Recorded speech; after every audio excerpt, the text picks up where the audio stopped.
آج فیصلہ آ گیا کہ آئین سے غداری کے کیس میں جنرل پرویز مشرف کی قسمت کا فیصلہ فوجی عدالت نہیں بلکہ خصوصی عدالت ہی کرے گی۔ قانونی ماہرین کا کہنا ہے کہ مقدمہ سیدھا سادہ ہے اور اگر چلا تو جنرل مشرف کے لیے بچت کا راستہ نہیں ہے۔ پھر کیا کیا جائے یہ آج پوچھیں گے قانونی ماہرین سے۔ کراچی میں پولیس اور رینجرز نے دہشت گردوں کے خلاف حالیہ دنوں میں بڑی کامیابیوں کی اطلاعات دی ہیں۔ وزارت داخلہ کی جانب سے ایک بار کہا کہ اسلام آباد میں گڑبڑ پل رہی ہے، دوسری جانب یہ کہا گیا ہے کہ اسلام آباد میں چین ہے اور حالات تیزی سے بہتر ہو رہے ہیں۔ اصلیت جاننے کی کوشش کریں گے آج کے پروگرام میں۔ آج ہی طالبان نے آئین پاکستان کے تحت مذاکرات باضابطہ طور پہ مسترد کر دیے ہیں۔ Chief of army staff general Raheel Sharif آج ایف سی ہیڈ کوارٹرز گئے اور ایف سی نوجوانوں کو زبردست خراج تحسین پیش کیا۔ دن بھر کی اہم ترین خبروں، تبصروں اور تجزیوں کے ساتھ آپ دیکھ رہے ہیں پروگرام آج کامران خان کے ساتھ۔ السلام علیکم، میں ہوں کامران خان۔ آج بھی سابق صدر جنرل پرویز مشرف کی قسمت کے ستاروں نے ان کا ساتھ نہیں دیا اور خصوصی عدالت نے ان کی یہ درخواست مسترد کر دی کہ ان کا معاملہ فوج کے حوالے کر دیا جائے تاکہ فوجی عدالت میں ان کے خلاف مقدمہ چلایا جا سکے۔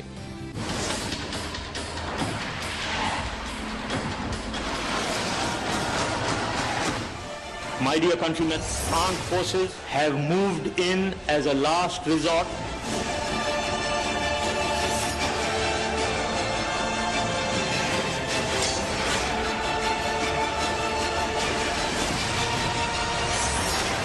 میں نے ایمرجنسی ڈکلیئر کی ہے۔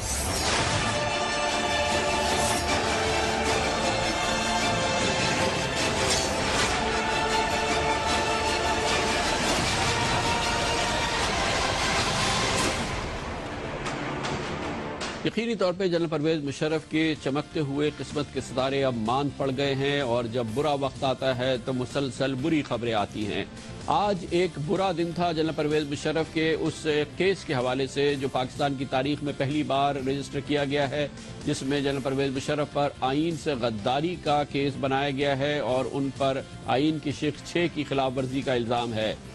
تمام دار و مدار آج کے فیصلے پر تھا۔ جنرل پرویز مشرف اور ان کے وکلا کی خواہش اور استدعا یہ تھی کہ ان کا مقدمہ فوج کے حوالے کر دیا جائے اور ایک فوجی عدالت ہی ان پہ مقدمہ چلا سکتی ہے، کیونکہ جب ان سے یہ جرم سرزد ہوا اس وقت وہ چیف آف آرمی اسٹاف تھے اور حاضر سروس فوجی افسر تھے۔ آج اسی خصوصی عدالت میں جو کہ ان پر مقدمہ چلانے کے لیے قائم کی گئی تھی، اس خصوصی عدالت نے یہ استدعا مسترد کر دی اور کہا جنرل پرویز مشرف پر اختیار سماعت ہے، ان پر مقدمہ چلانے کا اختیار سماعت خصوصی عدالت کے پاس ہے اور فوجی عدالت کے پاس نہیں ہے۔ آج اس 6 رکنی بینچ کے سربراہ جسٹس فیصل عرب نے اپنے اس فیصلے میں کہا کہ سنگین غداری کا مقدمہ فوجی عدالت میں چلانے کی خواست مسترد کی جاتی ہے۔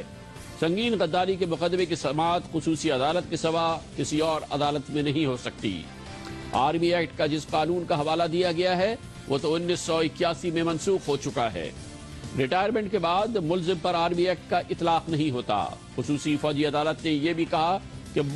ملزم پر فرد جرم 11 مارچ کو عائد کی جائے گی اور ملزم یعنی جنرل پرویز مشرف 11 مارچ کو عدالت میں پیش ہوں۔ بہت اہم معاملہ تھا اور آج کا فیصلے پر یہ امیدیں تھی کہ جنرل پرویز مشرف کی قسمت کس جانب آگے بڑھتی ہے۔ اب یہ بات طے ہے کہ یہ مقدمہ خصوصی عدالت میں ہی چلے گا اور اس حوالے سے جنرل پرویز مشرف پر اب فرد جرم عائد ہوگی۔ دیکھنا یہ ہے کہ کیا وہ فرد جرم جب عائد ہو رہی ہے اس کے لیے ضروری ہے کہ جنرل پرویز مشرف 11 مارچ کو یا اس کے بعد جس تاریخ کو ہو وہ عدالت کے سامنے پیش ہو۔ اب اس سلسلے میں کیا ہوتا ہے فی الحال کچھ نہیں کہا جا سکتا، لیکن جنرل پرویز مشرف اس خصوصی عدالت میں چند روز قبل پیش ہو گئے تھے اور اس طرح سے انہوں نے اس عدالت کے حکم کی تعمیل کر دی تھی کہ وہ عدالت کے سامنے آئیں۔ اب اس حوالے سے آج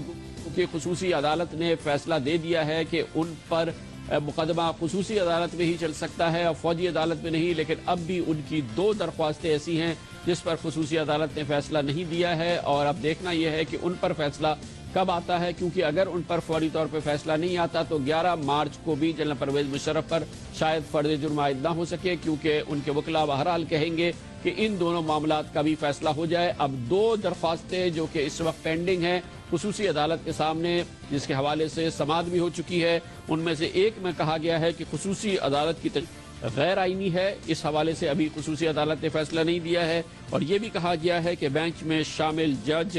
جانبدار ہیں، اس حوالے سے بھی فیصلہ نہیں آیا ہے، اور دیکھنا یہ ہے کہ کیا یہ 11 مارچ سے قبل فیصلہ آ جاتا ہے یا نہیں۔ لیکن اس دوران یہ بات بھی ثابت ہے کہ جنرل پرویز مشرف کے وکلاء خصوصی عدالت کے آج کے اس فیصلے کو یقینی طور پہ سپریم کورٹ آف پاکستان میں چیلنج کریں گے، اور دیکھنا یہ ہے کہ وہاں پر یہ مراحل کتنی تیزی سے ادا ہوتے ہیں، یا اس سلسلے میں سپریم کورٹ آف پاکستان باقاعدہ سماعت کرتی ہے۔ لیکن دیکھنا یہ ہے کہ سپریم کورٹ آف پاکستان کا اس حوالے سے کیا رد عمل ہوتا ہے۔ پہلے یہ دیکھیں گے کہ کب جنرل پرویز مشرف کے وکلاء یہ اس آج کے فیصلے کے خلاف اپیل دائر کریں گے۔ یقینی طور پہ جنرل پرویز مشرف کے وکلاء کی ٹیم کی، جو کہ پاکستان کے مایہ ناز ماہرین قانون پر مشتمل تھی، آج اس کی شکست ہوئی ہے، اور پروسیکیوٹر جنرل یعنی حکومتی وکیل جناب اکرم شیخ کے دلائل کا وزن زیادہ رہا ہے، اسی لیے خصوصی عدالت نے ان آرگیومنٹس کو رد کیا جو جنرل پرویز مشرف کی وکلاء کی ٹیم کی جانب سے آئے، اور ان آرگیومنٹس کو ایکسیپٹ کیا جو جناب اکرم شیخ نے پیش کیے۔ جنرل پرویز مشرف کے وکلاء کی ٹیم بھاری بھرکم ٹیم ہے، جس کی صدارت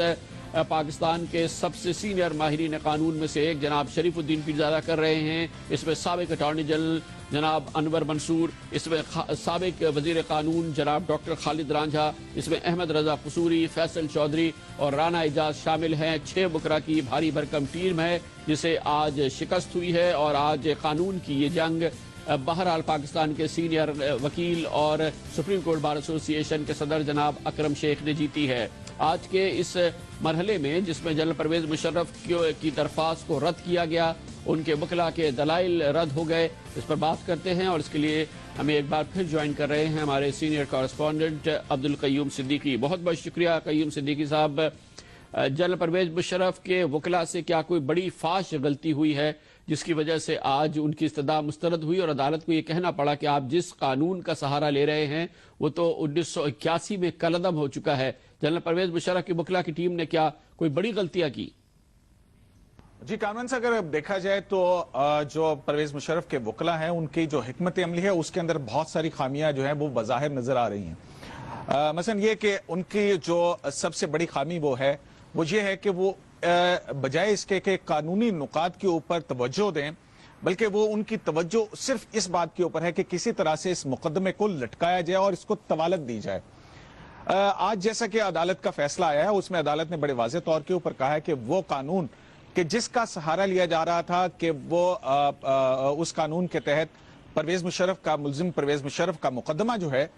وہ فوجی عدالت کو منتقل کر دیا جائے، وہ قانون ہی منسوخ ہو چکا ہے، اور اتنے سینئر لائرز ہوتے ہوئے ان کو اس بات کا علم ہی نہیں تھا۔ حالانکہ خالد رانجھا جو ہے وہ درویش عربی کا وہ جو کیس ہے اس میں وہ درخواست گزار کے وکیل تھے، اور اس میں وہ آرگو بھی کر چکے تھے اور اس مقدمے کا ان کو علم بھی تھا، لیکن اس کے باوجود جو ہے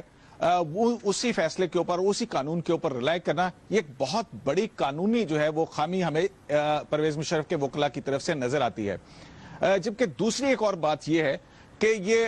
جو پرویز مشرف کے وکلاء کی ٹیم ہے اس میں اگر دیکھا جائے تو آپس میں کوئی کوارڈینیشن نہیں ہے، وہاں پر مختلف خیال کے لوگ ہیں اور ان کی بھی آپس میں نہیں بنتی ہے، اور یہ ہمیں اس بات کا علم ہے کہ پرویز مشرف کے جو وکلاء ہیں، رانا اعجاز ہو گئے، احمد رضا قصوری ہو گئے، اور دوسرے تیسرے جو ڈاکٹر خالد رانجھا، انور منصور خان ہیں، ان کی آپس کے اندر بھی جو ہے وہ مختلف جو نیچر آف ریلیشن شپ ہے وہ بھی کوئی قابل دید نہیں ہے، یا کوئی بہت جس کو کہا جا سکے کہ بہت جو ہے وہ آئیڈیل قسم کی ہے، تو ایسا بھی نہیں ہے۔ مگر بڑی حیرت ہو رہی ہے قیوم صاحب، کیونکہ یہ بڑی بھاری بھرکم ٹیم ہے اور اس کی قیادت تو جناب شریف الدین پیرزادہ کر رہے ہیں، اور کئی دہائیوں کا ان کا تجربہ ہے، شاید ہی ان سے زیادہ کسی کا تجربہ ہو، ان معاملات کو خوب وہ سمجھتے ہیں، تو ان کا کردار کیا رہا اس پوری حکمت عملی کی ترتیب دینے میں؟ شریف الدین پیرزادہ صاحب بظاہر کہیں نظر نہیں آئے۔ جی ہاں کامران صاحب، سید شریف الدین پیرزادہ جو ہیں وہ جو ملزم پرویز مشرف کے وکلاء کی جو قانونی ٹیم ہے اس کی وہ سربراہی کر رہے ہیں۔ ان کا جو کردار ہے وہ ایک سینئر ٹیم کے سربراہ کا ہے۔ لیکن ٹیم کے سربراہ کے طور کے اوپر وہ جو اسٹریٹجیز بنا رہے ہیں، مثلا یہ کہ وہ انہوں نے پہلے وہ فورم جو ہیں وہ ایگزاسٹ کر دیے جو کہ بعد میں ہونے چاہیے تھے، مثلا کہ ملزم پرویز مشرف کے یہ جو اعتراضات ہیں یہ خصوصی عدالت میں اٹھانے سے پہلے ہی انہوں نے اسلام آباد ہائی کورٹ کے اندر درخواست داخل کی اور اس کے اوپر ان کو جو ہے وہ اس میں ناکامی ہوئی۔ اب ایک کانسٹیٹیوشنل کورٹ ہے اور یہ خصوصی عدالت ہے، کانسٹیٹیوشنل کورٹ کا فیصلہ آ گیا اور خصوصی عدالت کے اوپر کوئی اس قسم کا ظاہر ہے کہ اب وہ پابند ہے اس فیصلے کو ماننے کی۔ پھر اسی طرح سے اگر ہم دیکھیں کہ جب 31 جولائی کے فیصلے کے خلاف نظر ثانی درخواست داخل کرنے کا فیصلہ ہوا ہے سپریم کورٹ آف پاکستان میں، تو وہاں پر سپریم کورٹ آف پاکستان کی طرف سے یہ کہا گیا کہ ہم یہ پہلے دن ہی یہ عدالت نے کہا کہ ہم یہ لکھ دیتے ہیں کہ اس مقدمے سے یا اس سپریم کورٹ کے فیصلے سے متاثر ہوئے بغیر ٹرائل جو ہے وہ میرٹ کے اوپر کیا جائے۔ لیکن جو پرویز مشرف کے وکلا ہیں ان کی طرف سے یہ جو آفر تھی یہ قبول نہ کی گئی، جس کے بعد ان کی یہ درخواست جو ہے بغیر کوئی فروٹس لیے ہوئے خارج ہو گئی۔ اور اب بھی جو اب تک کی جو سماعت ہوئی ہے اس میں شریف الدین پیرزادہ صرف 2 مرتبہ عدالت کے جو روسٹرم ہے اس کے اوپر آئے، اور وہ بھی ایک تو اس وقت آئے جب وکلا کے درمیان زیادہ جھگڑا ہو گیا تھا تو انہوں نے کہا کہ میں ڈیکورم مینٹین کرنے کی کوشش کروں گا، اور پھر دوسری مرتبہ وہ تھی جب ملزم پرویز مشرف کی میڈیکل بورڈ کی جو رپورٹ آئی تھی اور اس میں یہ درخواست صرف انہوں نے کی کہ ملزم کا یہ حق ہے کہ وہ اپنی مرضی کا علاج کرا سکے اور بیرون ملک جا سکے، جو کہ جس کا نتیجہ جو ہے وہ آپ نے دیکھا کہ عدالتی فیصلوں کی صورت میں آیا کہ ان کو کوئی اس حوالے سے ریلیف نہیں ملا ہے۔ بہت بہت شکریہ جناب عبدالقیوم صدیقی۔ جنرل پرویز مشرف کے لیے کٹھن مراحل ابھی آگے اور ہیں، اور شاید اس سے بھی زیادہ کٹھن مراحل ہیں، کیونکہ قانونی ماہرین بلا شک و تردد یہ سمجھتے ہیں کہ کیس سمپل ہے، آسان ہے، کہ جنرل پرویز مشرف نے ایمرجنسی نافذ کی ہے، اس کا وہ اعتراف بھی کر چکے ہیں اور قوم سے خطاب انہوں نے کیا تھا، انہوں نے اس کو سگنیچر بھی کیا ہے۔ صرف معاملہ یہ ہے کہ کیا وہ اس معاملے میں تنہا تھے یا نہیں، کیا بظاہر یہ ایک اب سمپل مقدمہ ہے، جب یہ چلنا شروع ہو جائے گا، جب بالآخر جنرل پرویز مشرف کے خلاف فرد جرم عائد ہوگی۔ ان سوالوں کے جوابات ڈھونڈتے ہیں کمرشل بریک کے بعد۔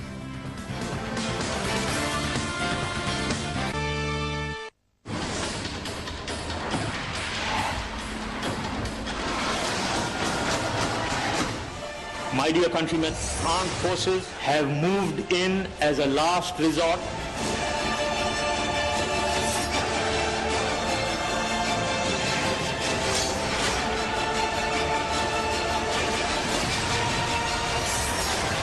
میں نے ایمرجنسی ڈکلیئر کی ہے۔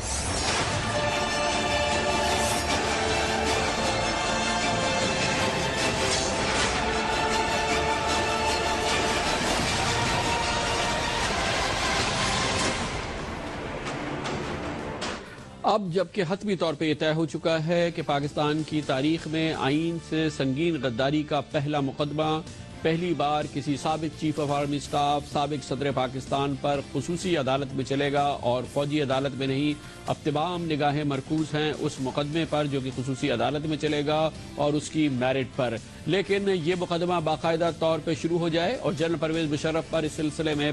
سب سے پہلے فرد جرم عائد ہو جائے،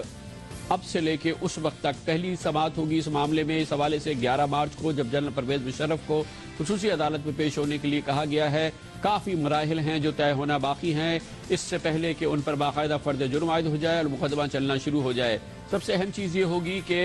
اس حوالے سے یہ جو آج فیصلہ آیا ہے اس کو چیلنج کیا جائے گا سپریم کورٹ آف پاکستان میں، اور دیکھنا یہ ہے کہ سپریم کورٹ آف پاکستان اس پر کس انداز سے اس پر رد عمل آتا ہے اس کا، اور سپریم کورٹ آف پاکستان اسے کیسے ٹریٹ کرتی ہے۔ اس کے علاوہ یہ بات بھی بہت اہم ہے دیکھنے کی ہے کہ جب یہ مقدمہ سپریم کورٹ آف پاکستان سے نکل کے خصوصی عدالت میں چلتا ہے تو وہاں پر جنرل پرویز مشرف کی لیگل ٹیم جسے پہلے مرحلے میں یقینی طور پہ ایک اہم مرحلے میں شکست ہوئی ہے، اب کیا حکمت عملی مناتی ہے۔ جنرل پرویز مشرف کے حوالے سے بات آئی ہے کہ وہ اپنے دفاع میں یہ پیش کرنا چاہیں گے کہ یہ فیصلہ تنہا ان کی ذات کا نہیں تھا، جس میں اس وقت کی فوجی قیادت، اس وقت کی سول قیادت، اس وقت کے سیاستدانوں میں سے کئی ایک اور بیوروکریسی کے کئی اہم لوگ شامل تھے، اور شاید اس کی وجہ سے اس مقدمے کا پھیلاؤ بہت زیادہ ہو جائے۔ یہی بات ہے جو کہ اب آگے چل کے اس حوالے سے پاکستان کے سیاسی ماحول کو اور سیاسی ٹیمپریچر کو طے کرے گی۔ لیکن قانونی ماہرین یہ کہتے ہیں کہ بہرحال جو جنرل پرویز مشرف پر الزام ہے اور جو مقدمہ ہے وہ اس لحاظ سے سادہ ہوگا کہ جنرل پرویز مشرف نے یہ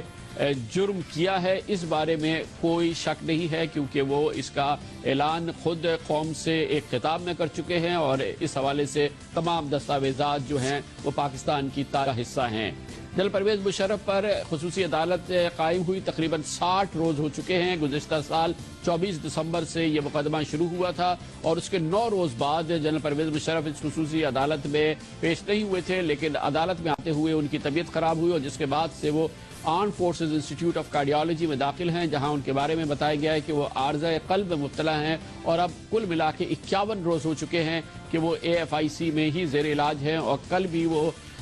حالیہ دنوں میں جب وہ خصوصی عدالت کے سامنے پیش ہوئے اس کے بعد سے بھی وہ AFIC میں ہی ہیں۔ یہ مقدمہ کہ واقعی سادہ نوعیت کا ہے اور آئندہ کی حکمت عملی جنرل پرویز مشرف کے وکلاء کی کیا ہوگی، یہ بھی بہت اہم حصہ ہے، اس پر ہم بات کرتے ہیں۔ اس لیے بھی یہ بات بہت اہم ہے کہ جنرل پرویز مشرف پہ مقدمہ آئین کی شق 6 کے حوالے سے چل رہا ہے، اور اگر ان پہ جرم ثابت ہوتا ہے تو اس کے لیے سزا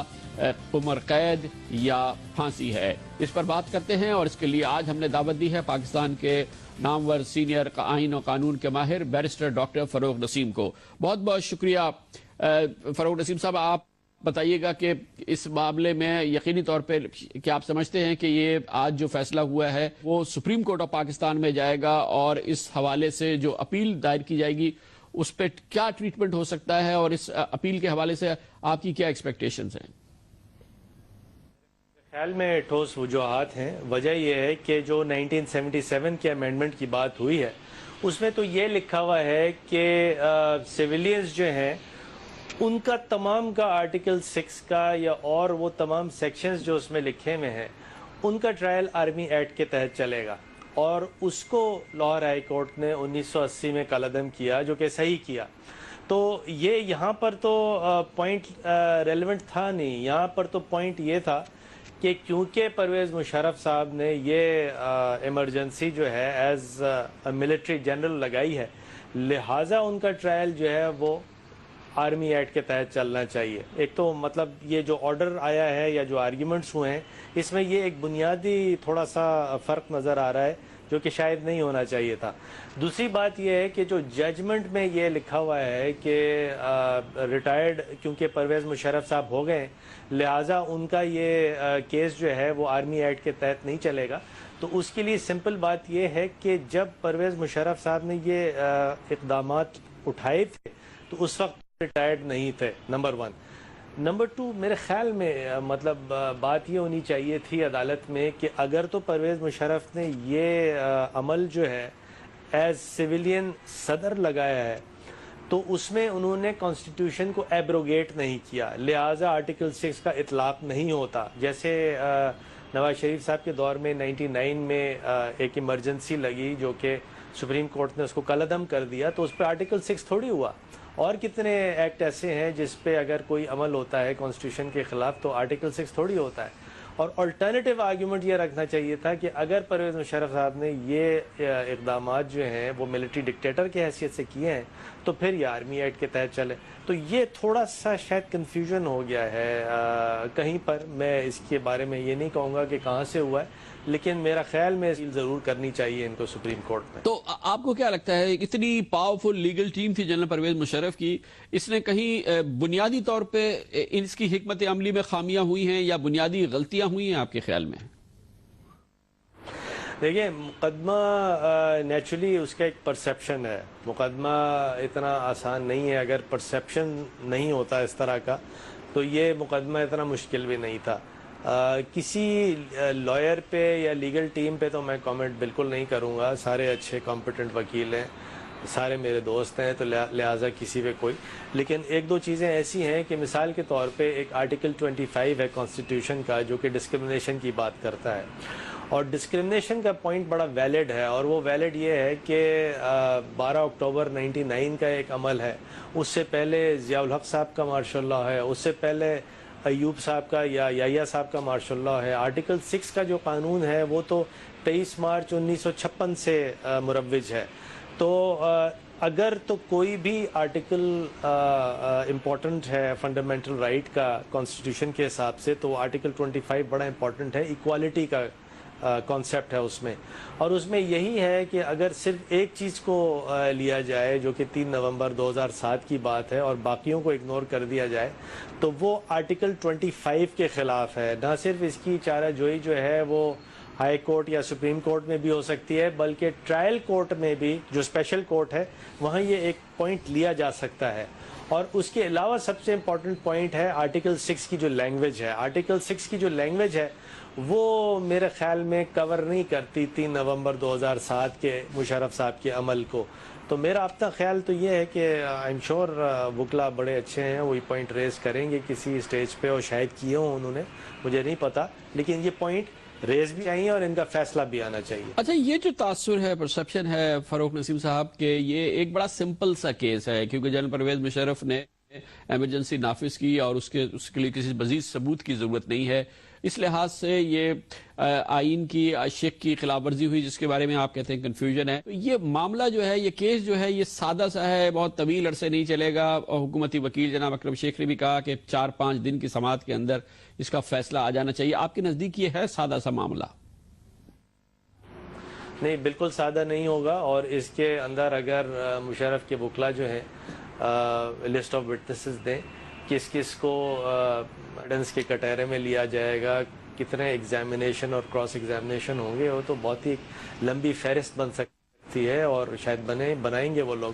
تو اگین میں اس سے ایگری نہیں کرتا کہ یہ کوئی سادہ مقدمہ ہوگا۔ یہ پاکستان میں اس نوعیت کا پہلا فیصلہ ہے، اور یہ صرف پاکستان میں نہیں، دنیا جہاں میں بھی جو ٹریزن ہے اس پہ مثالیں موجود ہیں۔ مثال کے طور پہ آسٹریلیا میں آج کل ایک ٹریزن کے بارے میں باقاعدہ ایک سماعت چل رہی ہے۔ تو میرا نہیں خیال کہ یہ اتنا سادہ مقدمہ ہے، اور اس میں ٹائم لگ سکتا ہے۔ بہت بہت شکریہ بیرسٹر ڈاکٹر فاروق نسیم، اس پہلو پر اور اس کیس کے مختلف جو جہتیں ہیں اس پر گفتگو کر رہے تھے۔ سادہ معاملہ نہیں ہے، اور یہ باقاعدہ ایک پیچیدہ معاملہ ہے جو کہ ابھی آگے چل کے سامنے نظر آئے گا۔ کئی مراحل ہیں، پہلے تو یہ اپیل جائے گی سپریم کورٹ آف پاکستان میں آج کے فیصلے کے حوالے سے، اور پھر اس کے بعد اس کے دوسرے مراحل جنرل پرویز مشرف کے لیے۔ بہرحال یہ آسان لمحات اور آسان دن نہیں ہے۔ ایک بات بالکل اہم ہے کہ پاکستان کی قوم کی واضح اکثریت مختلف سرویز کے حساب سے کہہ چکی ہے کہ جس کیس میں جو کیس ان کے سامنے ہے اور جو ان پر مقدمہ قائم کیا گیا ہے، کم از کم وہ تنہا اس کے ملزم نہیں ہے، اور ان پر تنہا یہ کیس نہیں چلانا چاہیے۔ کمرشل بریک، اور اس کے بعد ذکر کرتے ہیں دہشت گردی کی جنگ میں کراچی کا ایک بہت رول ہے، لیکن کراچی میں قانون نافذ کرنے والے ادارے بھرپور مقابلہ بھی کر رہے ہیں اور کامیابی بھی حاصل کر رہے ہیں۔ دہشت گردوں کے خلاف حالیہ دنوں میں بڑی اہم کامیابیوں کی اطلاع دی ہیں پولیس اور رینجرز نے۔ اس کے بارے میں بات کریں گے کمرشل بریک کے بعد۔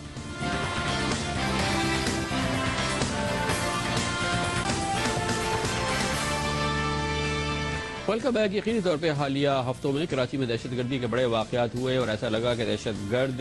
کامیاب ہو رہے ہیں۔ مختلف بڑے حملے ہوئے ہیں، گو کہ یہ حملے بڑے تھے، ان کی گونج بہت زیادہ تھی۔ اس گونج میں دب گئی وہ بڑی کامیابیاں جو اس دوران قانون نافذ کرنے والے اداروں نے، پولیس اور رینجرز کے دستوں نے حاصل کی، جو مسلسل کارروائیاں کر رہے ہیں دہشت گردی کے ٹھکانوں کے خلاف، بڑے دہشت گردوں کے خلاف اور ان کے ساز و سامان کے خلاف۔ اور اسی کامیابی کی وجہ سے دہشت گردی کے بڑے واقعات ٹل بھی گئے ہیں، اور جس کی ظاہر ہے بڑی تشہیر نہیں ہوتی۔ کل ایک بڑا واقعہ ہوا تھا جس میں ایک گاڑی کو سیز کیا گیا تھا، جس میں 100 کلو گرام دھماکہ خیز مواد رکھا گیا تھا، اسے دہشت گردی کے لیے استعمال ہونا تھا، اسے پکڑا بھی گیا اور اس کے ساتھ منسلکہ لوگوں کو بھی گرفتار کیا گیا۔ اس کے علاوہ دہشت گردی کے کئی رنگز بھی پکڑے گئے ہیں، کئی گروہوں کو بھی پکڑا گیا ہے۔ پولیس اور رینجرز مشکل صورتحال میں، مشکل چیلنج کے سامنے مستعدی سے کھڑے ہیں، اور یقینی طور پہ ان کی کامیابیوں کو بھی ہائی لائٹ کرنے کی ضرورت ہے، اور یہی اس وقت ہماری کوشش ہے۔ ہم آپ کو دکھاتے ہیں پولیس اور رینجرز کی حالیہ کارروائیوں کے بارے میں ہمارے نمائندے خصوصی سید عارفین کی یہ رپورٹ۔ کراچی میں گزشتہ سال 4 ستمبر کو شروع ہونے والے آپریشن کو 5 ماہ سے زائد کا عرصہ گزر چکا ہے۔ اب قانون نافذ کرنے والے اداروں کی کارروائی کا رخ کالعدم جماعتوں اور دہشت گرد گروہوں کی جانب ہے۔ انٹیلیجنس اداروں کے تعاون سے CID پولیس اور رینجرز ایسے عناصر کے خلاف مسلسل کارروائیاں کر رہے ہیں۔ جمعرات کے روز CID انویسٹیگیشن برانچ نے ماڑی پور کے علاقے مشرف کالونی کے ایک مقام پر کارروائی کرتے ہوئے 3 دہشت گردوں کو حراست میں لیا۔ CID پولیس نے ملزمان کے قبضے سے بارود سے بھری ایک گاڑی کو برآمد کر کے دہشت گردی کا بڑا منصوبہ ناکام بنا دیا۔ برآمد کی گئی گاڑی